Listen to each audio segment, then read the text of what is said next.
Sri Ram's IAS, serving the nation since 1985. अब offline हो या online, we are the lifeline. Hello and नमस्ते, मेरा नाम है डॉक्टर दीपानेता और आपका स्वागत है इंटरनेशनल ऑर्गेनाइजेशंस इन न्यूज़ के सीरीज़ में। ये पहला एपिसोड है जिसमें मैं मई 2024 के जो इंटरनेशनल ऑर्गेनाइजेशंस न्यूज़ में थे उसको मैं कवर करने वाली हूँ। तो इस पर्टिकुलर एपिसोड में मेरा जो लक्ष्य रहेगा, एजेंडा रहेगा, वो ये रहेगा कि मैं जो भी इंटरनेशनल ऑर्गेनाइजेशन, चाहे वो डायरेक्टली न्यूज़ में थे या किसी रिपोर्ट रिलीज़ के वजह से न्यूज़ पे थे, उन सारे रीजंस को इंक्लूड करते हुए मैंने इस पर्टिकुलर एपिसोड में इंटरनेशनल ऑर्गेनाइजेशंस को लिस्ट आउट किया है। अगर आप इंटरनेशनल ऑर्गेनाइजेशंस की बात करते हो तो ये इंपॉर्टेंट है prelims as well as GS2 के पॉइंट ऑफ व्यू से। GS2 में भी अगर आप लास्ट फ्यू इयर्स का ट्रेंड देखते हो, there has been a lot of questions जो कि 15 मार्कर क्वेश्चन हैं फ्रॉम UN के स्पेशलाइज्ड एजेंसीज में से। And the problem there is कि ऐसे एजेंसीज पूछे गए हैं जो कि बहुत लोगों को पता ही नहीं था। नाम पता था, किस चीज़ से रिलेटेड था वो पता था, बट एग्जैक्टली क्या डिमांड ऑफ द क्वेश्चन था वो नहीं पता था, जिसको मैं बाउंसर क्वेश्चन हमेशा कहती हूँ क्लास में। तो इसी वजह से ये जो एपिसोड रहने वाले हैं, ये जो सीरीज रहने वाला है, I am going to give you a briefing of exactly what is happening, ताकि अगर ऐसा कोई क्वेश्चन आपका GS में भी आता है तो एटलीस्ट आप ये लिख पाओगे कि क्या रिपोर्ट रिलीज हुआ था या उसके बारे में कुछ बेसिक इंफॉर्मेशन आप लिख पाओगे। ठीक है, तो ये एजेंडा रहने वाला है इस पर्टिकुलर सीरीज का। सेकेंड चीज ये है कि इंटरनेशनल ऑर्गेनाइजेशंस, आपका नहीं पता बट मेरे को काफी बोरिंग लगता है, क्योंकि it is a very very factual thing. मतलब कब इनॉग्रेट हुआ था, कौन मेंबर्स हैं, क्या है, there is no masala to it like geopolitics has, right? Institutions are just facts and they don't even have the power to do something with it. वो सिर्फ आते हैं, ट्रीटी करते हैं, रिपोर्ट्स रिलीज करते हैं, and that's all they have. अब problem यहाँ पे आता है कि yes, there is a very limited scope that they work in. Yes, they are very factual based and boring है, but from the exam perspective important है। इसी वजह से जो भी सारा इंफॉर्मेशन है मैंने इस PPT में ही डाल दिया है। तो ये जो PPT है मैं शेयर करूंगी अपने टेलीग्राम चैनल पे once this video goes live, ताकि आपको अभी जब आप ये वीडियो सुन रहे हो नोट्स नहीं बनाने की जरूरत है। ठीक है, so that is something I just wanted to make it clear. Second चीज जो मैं आपको बताना चाहती थी, part of the series itself, is that international organisations, ये वर्ड जब हम यूज़ करते हैं तो एक होता है UN and it's world, that is the entire specialised agencies and it's all जो भी UN के ऑर्गेनाइजेशंस हैं। ऑन द अदर हैंड आपके मतलब जो एक्सटर्नल टू UN आते हैं। Now there is always a relation between both of them. ठीक है, कहीं ना कहीं कोई जो एक्सटर्नल वाले ऑर्गेनाइजेशंस होते हैं, दे try to claim some kind of a relation with UN because UN is the one of the largest grouping of the countries. इसी वजह से आपको ये रिलेशन जो है ये समझना जरूरी है जब भी आप कोई भी इंटरनेशनल ऑर्गेनाइजेशंस को पढ़ रहे हो या अपने नोट्स में लिख रहे हो। ठीक है, and as usual you should always know कि इंडिया इज अ मेंबर और not. That is again true for all international organisations and groups. That also brings me to the point that जो ये वाला एपिसोड है, largely it is going to be talking about the UN and its organizations जो कि news में थे, क्योंकि मई महीने में they were at peak, इतने सारे रिपोर्ट्स आए थे, बाप रे। So you just need to know कि कौन सा रिपोर्ट किसने रिलीज किया था, उसके डिटेल्स इतना आपको नहीं जानने की ज़रूरत है, but yes I have discussed the key findings as well। तो स्टार्ट करते हैं IAEA को लेके। आज के दिन में भी IAEA काफ़ी न्यूज़ में है, क्योंकि दावोस का समिट चल रहा है। दावोस में समिट चल रहा है वर्ल्ड इकोनॉमिक फोरम का, एंड वहाँ पे IAEA ने काफ़ी कुछ अनाउंस किया है। It has talked about India's nuclear ability, it has talked about how protected India's nuclear weapons are, Iran के बारे में, and all of this reasons की वजह से IAEA अभी भी न्यूज़ में है। बट मई महीने में क्यों न्यूज़ में था? मई महीने में अगर हम बात करते हैं तो एक कॉन्फ्रेंस हुआ था, right? The conference was international conference on nuclear security, जिसे आइकन्स कहा जाता है, and it is one of the hyped conference जिसे कहा जाता है, क्योंकि न्यूक्लियर सिक्योरिटी पे बातचीत होना मतलब ही है कि you really it is seen as one of the key factors that countries should come talk about how much weapons they have, what is the deterrence and things like that. इसलिए काफ़ी hyped conference माना जाता है icons को, ठीक है। इस particular conference में IAEA ने कहा है कि भाई nuclear and radio active materials का काफ़ी ज़्यादा ट्रैफिकिंग हो रहा है, राइट, और इसी वजह से countries have to keep caution. ये ट्रैफिकिंग का मतलब क्या है? स्मगलिंग। और क्यों होगा ये smuggling? It obviously means that there is going to be some kind of a either there is some country that's going nuclear, or there's a non-state actor that is getting these nuclear materials to build a dirty bomb or a small nuclear kind of a situation. Now, because of this, when we talk about this, इसका indication ही होता है कि भाई the deterrence, the nuclear bomb का जो power है, अगर किसी और कंट्री जैसे नॉर्थ कोरिया में जा रहा है, ठीक है, नॉर्थ कोरिया ने तो ओपनली बोला है कि हमें तो अपग्रेड करना है, हमें तो और वेपन्स चाहिए, which becomes a matter of fear, क्योंकि because the international community understands कि नॉर्थ कोरिया के पास बहुत ज़्यादा अगर न्यूक्लियर वेपन्स हो जाता है तो इट्स अ मैटर ऑफ कि भाई you are now dealing with a man who can just decide कि हाँ भाई बॉम्ब कर लो, क्या फ़र्क पड़ता है, राइट। सेकेंड, ईरान अगर ये कर रहा है तो again a matter of concern. Russia अगर अपना आर्सेनल और बढ़ा रहा है, again a matter of concern, and they can not do it openly, so they might be using this trafficking. यहाँ तक तो स्टेट की बात कर रहे हैं, पर अगर नॉन स्टेट एक्टर करे तो नॉन स्टेट एक्टर सोचो कि there is a group like Taliban who is doing it, how do you stop it then? And let's say जो अलकायदा ने कर लिया या आइसिस कर रहा है, आइसिस खुरासान कर रहा है, how do you stop that? Or imagine just a non-state actor in Africa doing it, or a private military company is going for making dirty bombs. Dirty bombs hote kya hai? Basically they are not exactly nuclear bombs, but they're using that kind of radioactive material to create the maximum amount of disaster, right? तो ये सारी चीजें जो हो रही है, ये indicate करता है एक अनस्टेबल वर्ल्ड ऑर्डर, एक वॉर प्रोन सिचुएशन पे, right? So this is what IAEA has talked about. Just a brief about IAEA. एक इंटरगवर्नमेंटल ऑर्गेनाइजेशन है, 1957 में इस्टेब्लिश किया गया था, एटम्स फॉर पीस ऑर्गेनाइजेशन बोल के, ठीक है। ये यूएन के विद इन आता है, और इसका जो फाउंडिंग ट्रीटी है वो स्टैट्यूट ऑफ द IAEA बोला जाता है। ये दोनों UNGA और UNSC को रिपोर्ट करता है, ठीक है। It reports to both UNGA as well as to UNSC। 2005 में इसको नोबेल पीस प्राइज भी मिला था इस ऑर्गेनाइजेशन को, and India is one of the founding members of it, ठीक है। अगेन बेसिक इंफॉर्मेशन जो आपको आना चाहिए। आगे बढ़ते हैं, फंक्शंस पे आएंगे, जस्ट टू अंडरस्टैंड क्या करता है IAEA।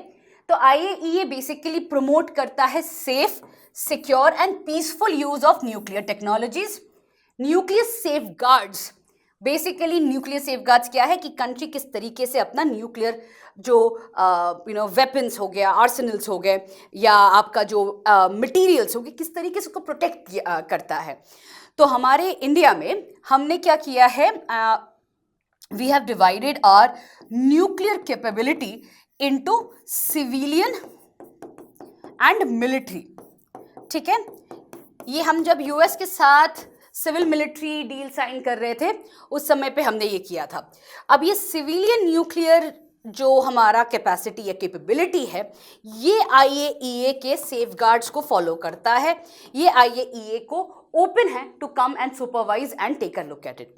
मिलिट्री वाला हमने ओपन नहीं किया है क्योंकि of course it's a matter of national security, right. So civilian that is meant for nuclear power, nuclear peace, उसके वजह से हमने ये किया है, right. Now you would have understood कि भाई न्यूक्लियर वाला क्या हमने बात कर रहे हैं। अब IAEA इसी वजह से इंडिया को लेके बोल रहा है, IAEA इसी वजह से it is talking about what is happening in Iran, what is happening in North Korea. That is the reason why IAEA has that capacity. Apart from that, it also has implemented comprehensive safeguard agreements, जो कि NPT का part है, right? NPT के को safeguards जो दिए गए थे उसका implementation, as well as कि it assists its member states, right? So this is the functions of IAEA. अब आते हैं नेक्स्ट जो ऑर्गेनाइजेशन न्यूज में था, वो है world bank report titled world water for shared prosperity. ठीक है, ये जो रिपोर्ट था ये वर्ल्ड बैंक ने जरूर प्रेजेंट किया था, बट ये रिपोर्ट प्रेजेंट हुआ है वर्ल्ड वाटर काउंसिल में. ठीक है, तो वर्ल्ड वाटर काउंसिल के बारे में आपको जानना जरूरी है. वर्ल्ड बैंक में विल कम टू इट, थोड़ी देर बाद उनका भी अलग सा रिपोर्ट को लेके भी हम बात करेंगे. So it presented a report called what, water for shared prosperity, जो कि वर्ल्ड वाटर काउंसिल के द्वारा जो फोरम ऑर्गेनाइज किया गया था वहां पे ये प्रेजेंट किया गया है. अब वर्ल्ड वाटर काउंसिल की अगर हम बात करते हैं, आई कम टू दैट. पहले रिपोर्ट की बात कर लेते हैं. रिपोर्ट में क्या है कि 2022 में 2.2 बिलियन पीपल ने lacked access to safely managed drinking water services, while 3.5 billion lacked access to safely managed sanitation. Over 800 million people globally are at high risk of drought. यहाँ पे आप सूडान का एग्जाम्पल दे सकते हो. Rural urban access gaps in low income countries have remained largely unchanged. Hotspots in regions like Sahel, Southeastern Africa and South and Central Asia experience the highest water stress. ठीक है, तो what is water stress you should know. आते हैं अब world water council में. ये found किया गया था 1996 में, and this was initially a ministerial conference. उसके बाद धीरे धीरे इसको काउंसिल बनाया गया था. ये जो है ये SDG 6 कहीं लिखा है, SDG 6 को टारगेट करता है, एंड जो प्राइमरी एम है is to raise awareness about critical water issues. ठीक है, मेंबरशिप क्या है, it has a diverse membership. 300 member organisations है 50 कंट्रीज में ये अप्रोक्सीमेटली फंक्शन करता है. ठीक है, वर्ल्ड वाटर काउंसिल के बारे में है ये. नेक्स्ट जो न्यूज में था वो था एशियन डेवलपमेंट बैंक. अगेन 2024 में it's issued a report called as the ageing well in Asia. ठीक है, अब क्या है, एजिंग ट्रेंड्स के बारे में बात की गई है. जब भी हम कहते हैं ना कि डेमोग्राफिक बल्ज मूव हो रहा है, चाइना का एजिंग पॉपुलेशन धीरे धीरे बढ़ने लगा है, जापान में दिखने लगा है, all of this is based on this report actually, right. Now जो रिपोर्ट है वो ये कहता है कि भाई ओल्ड एज डिपेंडेंसी रेशियो बढ़ रहा है, right, across developing Asia including India. जो 2050 तक हम देखेंगे कि इंडिया का भी जो यूथ बल्ज है वो धीरे धीरे कम होने लगेगा, and we are going to look at senior citizens. Old age का नंबर बढ़ने लगेगा, which is going to put a lot of stress on the medical infrastructure of a country. Second is that कि demographic dividend कम होने लगा है.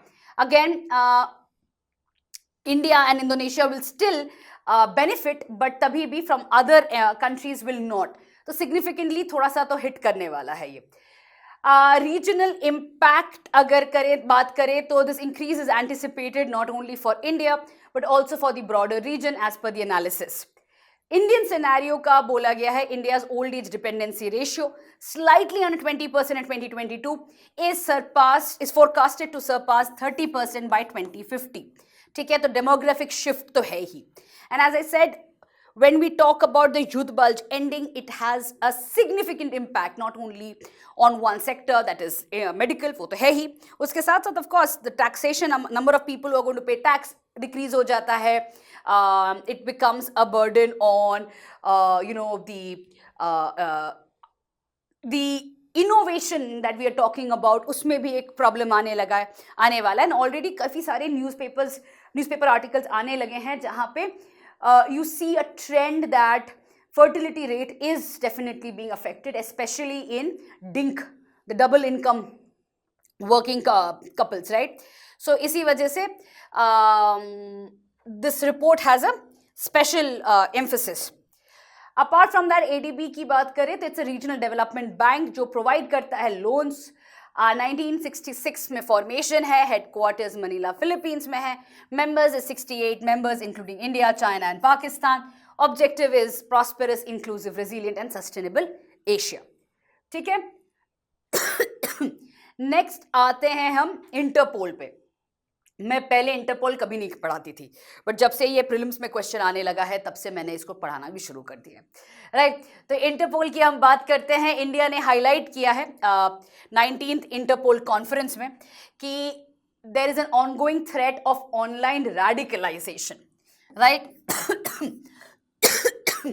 Online radicalisation जो कि एक significant challenge to global security बनना शुरू हो चुका है.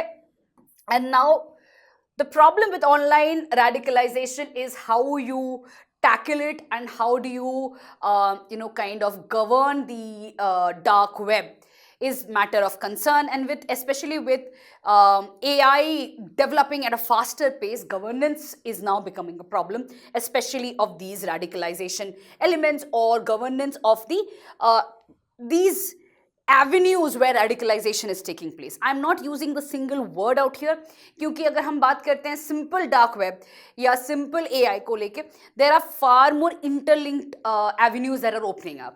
ठीक है. तो इस चीज को every country is able to understand कि भाई हम क्या रोके, कैसे रोके, ये मुश्किल होता जा रहा है धीरे धीरे. And for example, there's a group called the Anonymous Group. They love to hack. Right.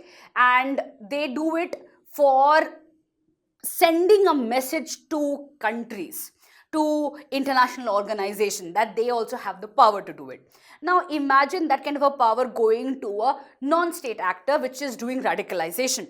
तो उसको कैसे रोका जाए? It's becoming a big challenge, and that is what India presented in the conference in 19th Interpol conference पे. Interpole की बात करें 1923 में इसको एस्टैब्लिश किया गया था. It is information exchange between national police forces. India is a member of it. Organisational structure की अगर हम बात करें तो general assembly, general secretariat, executive committee है और नेशनल सेंट्रल ब्यूरोज हैं. हमारा जो CBI है, it is India's designated national central bureau of Interpol. Next आते हैं वर्ल्ड ट्रेड ऑर्गेनाइजेशन WTO.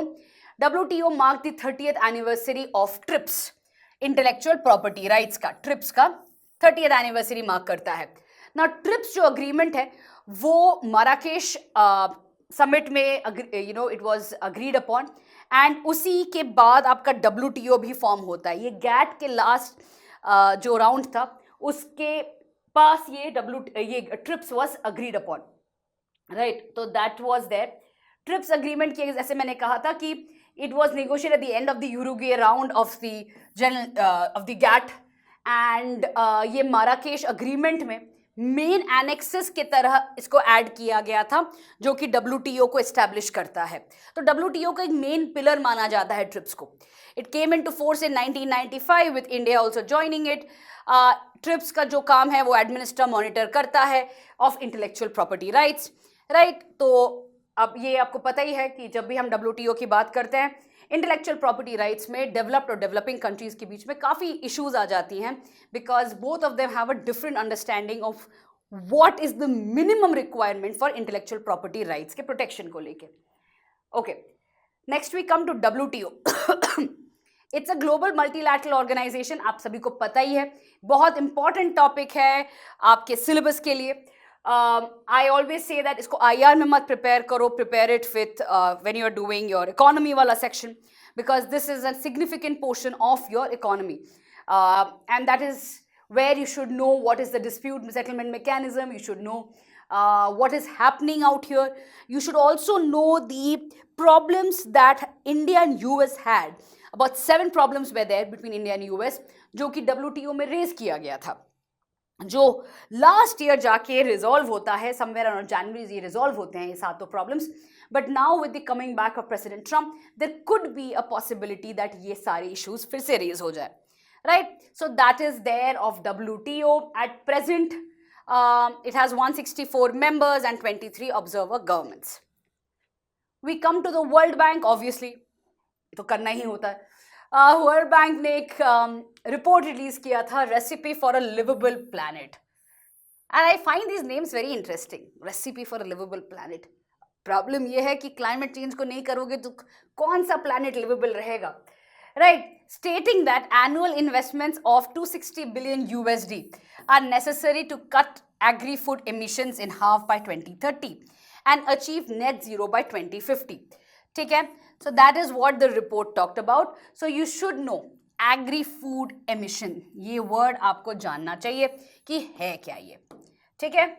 आते हैं next recipe for a liveable planet के रिपोर्ट के बारे में बात करते हैं। तो फूड प्रोडक्शन किस तरीके से किया जा सके ताकि ग्रीन हाउस गैस एमिशंस को थोड़ा सिग्निफिकेंटली लोअर किया जाए एंड ग्लोबल फूड सिक्योरिटी को इंश्योर करते हुए, राइट? सो ऐसा नहीं होना चाहिए कि भाई ग्लोबल फूड सिक्योरिटी के कॉस्ट में हम जीएचजी एमिशंस को कट कर रहे हैं। दोनों को बैलेंस करके करना जरूरी है and that is what this report talks about. ये मेन आर्ग्यूमेंट है इनका। Apart from that they have also talked about जो आपका जीएचजी एमिशन है उसका 1/3 करना feasible है एंड accessible measures भी हैं इसके लिए। Contribution to emissions agri-food emissions is about 1/3 of global GHG emissions and इसी को कम करने के लिए feasible और accessible measures के लिए आपका high income countries का रोल obviously ज़्यादा है। They are the ones who can help through funding and technology। But problem तो यहीं पे आ जाता है, ये रिपोर्ट पढ़ने की ज़रूरत ही नहीं है आपको, क्योंकि आपको भी पता है कि high income countries funding and technology transfer ही नहीं करना चाहते हैं। सो फायदा क्या है? But at the end of the day you still should know that what is agri food emission. You should still know that हाँ ऑप्शन तो है बट कंट्रीज एक्सरसाइज नहीं कर रही हैं, right? And they are doing it for their own politics, but that is what it is all about. Let's come down to World Bank again. It is important from the economy syllabus. अच्छे से करना चाहिए इस topic को because questions have come from WTO as well as from World Bank. 1944 में create किया गया था as the International Bank for Reconstruction and Development and IBRD later became the World Bank. UN का स्पेशलाइज्ड एजेंसी है and इसके जो major reports है वो ईज ऑफ डूइंग बिजनेस था एक समय पे, वो बंद हो चुका है। Human Capital Index and World Development Report. ठीक है, आगे आते हैं। Let's come to human migration, that is Organization for Migration. IOM का मैंने places in news for July महीने में भी मैंने किया था and it was mentioned because of the Colombo process. So if you are following the places in news series, आप जुलाई महीने का जो कोलंबो प्रोसेस का मैंने डिस्कशन किया था वहाँ पे ये IOM के बारे में भी बात किया था मैंने। So IOM has been in news, high probability कि यार IOM से डायरेक्टली क्वेश्चन आया क्योंकि माइग्रेशन भी काफ़ी बज में है at this point of time, तो इसी वजह से ढंग से नोट्स बना लेना IOM के ऊपर। World migration report 2024 was launched, ठीक है, जो कि significant shifts in global migration patterns को रिवील करता है। नेक्स्ट इज रिपोर्ट में क्या आया है? Mexico, China, Philippines and France way the other 4 countries in the top 5 remittance recipient countries with India being at the top। ठीक है, तो India is at the top, Mexico, China, Philippines and France ये top 5 remittance recipient countries हैं। उसके साथ साथ international remittances have increased by 650% between 2000 to 2022 and India has been receiving the highest remittances. India is also the origin of the largest number of international migrants. And according to the report, India has slightly higher share of female immigrants than males. ठीक है, क्यों है? Nurses के वजह से है। That's the reason why. India sends a lot of nurses to the Middle East and to other Southeast Asian countries. So these are some of the findings of the report. If we talk about the organization, it was established in 1951. It is part of the UN system. Geneva, Switzerland में headquarters है and again the principle of humane and orderly migration के ऊपर ये focus करता है। ठीक है, reports क्या है? वर्ल्ड माइग्रेशन रिपोर्ट, ये बहुत इंपॉर्टेंट है। Apart from that migration health annual report, ठीक है, but this is the most important one. आगे आते हैं वर्ल्ड इकोनॉमिक फोरम के ऊपर। आज के दिन में बहुत न्यूज़ पे चल रहा है, राइट? इसका जो समिट होता है वो दाओस में होता है। बहुत ज़्यादा एकदम हलचल चल रहा है इसको लेके। तो उन्होंने भी मई महीने में एक रिपोर्ट रिलीज़ किया था exploring the economic potential of earth observation technologies को लेके, एंड दिस वाज जो रिपोर्ट था वो कई सारे इंपॉर्टेंट पॉइंट्स को रेज करता है। सबसे पहले तो इकोनॉमिक ग्रोथ के बारे में बोलता है कि greater adoption of earth observation data and technology can boost global growth by adding up to 3.8 trillion to global GDP. Carbon reduction की बात करता है, रीजनल ग्रोथ की बात करता है कि भाई Asia Pacific region can be the leader अगर ये प्रॉपरली यूटिलाइज करे।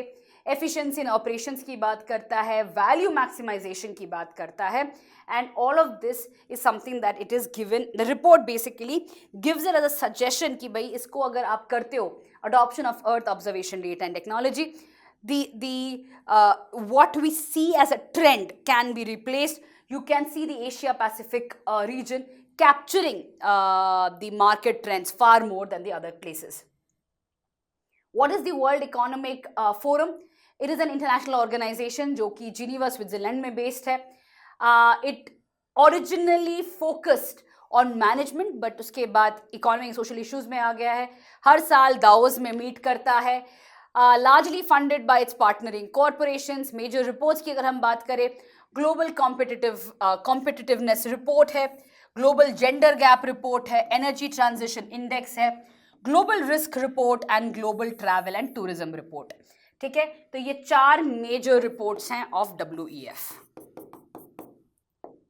नेक्स्ट आते हैं आपका international union of forest research organization, जो कि एक नॉन प्रॉफिट ऑर्गेनाइजेशन है, एंड उन्होंने रिपोर्ट रिलीज किया था इंटरनेशनल फॉरेस्ट गवर्नेंस को लेके. Right, you should know again just the report का name, little bit of finding and the organization. That is what I have done here. Report के जो की फाइंडिंग्स हैं वो 19th सेशन में दी गई थी, and they have basically said that deforestation का रेट जो है वो बढ़ने लगा है, 10 मिलियन हेक्टेयर्स है, एंड एक ट्रेंड आ रहा है जहाँ पे फॉरेस्ट को वैल्यू किया जा रहा है एज कार्बन सिंक्स, जो कि पहले जो crucial ecological and social rules था उसको पीछे छोड़ के अभी एज अ कार्बन सिंक देखा जाता है. ठीक है, and it has also talked about this की कम्युनिटी लेड जो मैकेनिज्म्स थे वो काफ़ी मिनिमाइज होने लगे हैं पहले के कंपैरिजन में. Right, so this is what the report basically talks about. अगर हम बात करते हैं ऑर्गेनाइजेशन की, it's a non profit non governmental international organization जो ऑस्ट्रिया में है, and as I had said कि यूएन के साथ जो रिलेशन है वो इंपॉर्टेंट है समझना. तो it has an MOU with the FAO and the WWF and other जो ऑर्गेनाइजेशंस हैं उनके साथ एक MOU है. ठीक है, ये international union of forest research organization का. आते हैं United Nations office on drugs and crime. ये अपना 3rd edition of a report जो world wild life crime report है 2024 का रिलीज किया था in the month of May. And की हाइलाइट्स क्या है कि राइनो एंड द सेडार, ये जो animal and plant, they are the most affected by illegal wildlife trade 2015 और 21 के बीच में. इलीगली ट्रेडेड प्लांट्स के अगर उन्होंने कई सारे नाम दिए थे.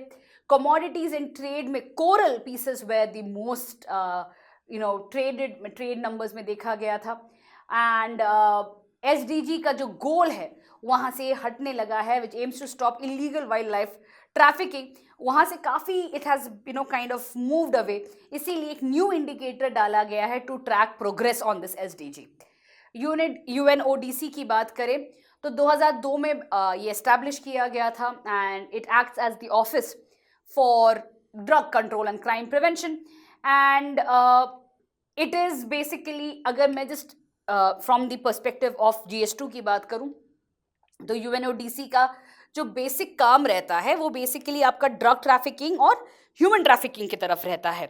And the focus, even though it looks at these 2 parts, it also talks about how whenever you talk about smuggling, there has to be some source of black money, and that black money is going to fuel crime. That black money is emerging from either opium trade or it will be through some black market activity.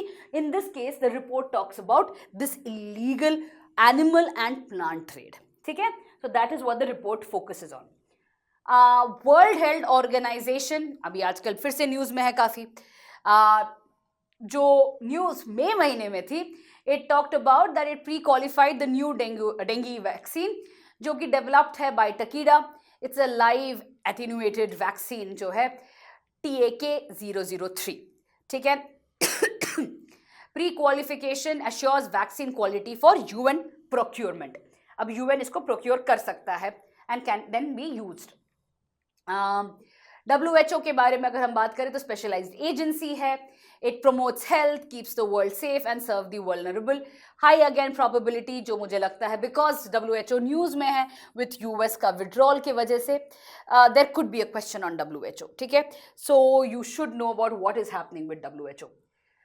Next आते हैं International Labour Organization. Again they released a working paper which is basically financing gaps को highlight करते हुए कि क्या करना चाहिए हमें to achieve universal social protection in low and middle income countries. तो इसमें सबसे पहले समझते हैं what is universal social protection.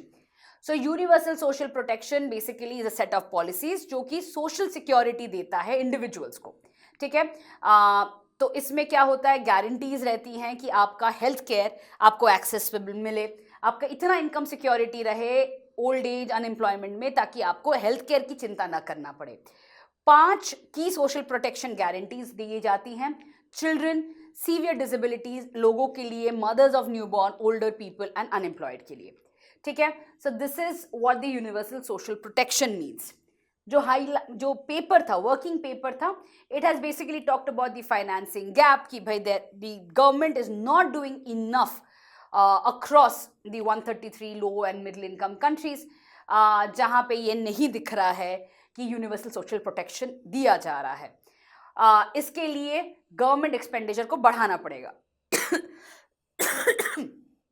India का भी सिनेरियो डिस्कस किया गया इस रिपोर्ट में. इंडिया को बोला गया है कि 135.3 बिलियन USD का इन्वेस्टमेंट करना पड़ेगा to ensure universal social protection. And at this point of time, the financial gap is at 3.3% of the GDP. ठीक है. So this is what the report states. What is International Labour Organization? Again, specialized agency of the UN है, created in 1919. But it became a part of the UN in 1946. It was awarded the Nobel Peace Prize in 1969. ये सब नहीं जानना है, specialized agency of the UN जानना ज़रूरी है. Let's come down to International Solar Alliance now. Spain became the 99th member of the ISA following Panama, and ratify करने का मतलब ही हो जाता है the government has approved of it. So now ISA में you have 99 countries coming in. Now ISA is you already know that it was launched in 2015 by India and France. COP21 में launch किया गया था, and the idea was कि भाई 1000 billion USD का investment होगा in solar energy solutions by 2030. ठीक है. एंड ये चीज़ 1000 gigawatts of solar energy capacity install करेगा जो कि एनर्जी को एक्सेसिबल करेगा टू 1000 मिलियन पीपल. नाउ ये जो है इसका जो हेडक्वार्टर है वो गुरुग्राम इंडिया में है. All member states of the UN are eligible to join. धीरे धीरे ये हो रहा है. इसके जो इंपॉर्टेंट इनिशिएटिव्स हैं, एक है one sun one world one grid, उसके साथ साथ ग्लोबल सोलर फैसिलिटी और solar technology application resource centre, that STAR-C initiative. ये तीनों इनिशिएटिव्स इंपॉर्टेंट हैं. So you should know these initiatives by ISA कि क्या है ISA के अंडर पे इनिशिएटिव्स. क्वेश्चन नहीं होगा कौन सा कंट्री ISA ज्वाइन किया है, ISA के रिलेटेड क्वेश्चन आ सकता है in your prelims. Next will come to World Intellectual Property Organization. Now WIPO ने पहला WIPO ट्रीटी अपनाया है, अडॉप्ट किया है, जहाँ पे intellectual property, genetic resources and traditional knowledge के ऊपर ये ट्रीटी है. ठीक है. अब ये जो ट्रीटी है ये मतलब the aim, the agenda is कि भाई transparency and quality of patent system को इम्प्रूव करेगा. एंड एक इनबिल्ट रिव्यू रहने वाला है इसी ट्रीटी का, ताकि हर 4 साल में ये रिव्यू होता रहे कि इंटेलेक्चुअल प्रॉपर्टी राइट्स की बात करें, जेनेटिक रिसोर्सेज की बात करें, as and when the time, circumstance and time के साथ ये बदलता है, उसी के साथ साथ ये ट्रीटी उस पर्टिकुलर सिचुएशन को मैनेज करने के लिए रेडी हो. It's basically reviewing it constantly. ठीक है. एंड वंस जिन्होंने साइन करके ये रैटिफाई किया है, they will establish N assembly जहाँ पे प्रोसीजर, रेगुलरली मीट करना, ये सारी चीज़ें रहेगी ना। WIPO की अगर हम बात करें तो ये एक specialised agency of the UN तो ज़रूर है, बट 1967 में ये इस्टेब्लिश किया गया था कि इंटेलेक्चुअल प्रॉपर्टी राइट्स को किस तरीके से प्रोटेक्ट किया जाए। But I am pretty sure आपने कभी इसके बारे में सुना ही नहीं होगा या सिर्फ नाम सुना होगा।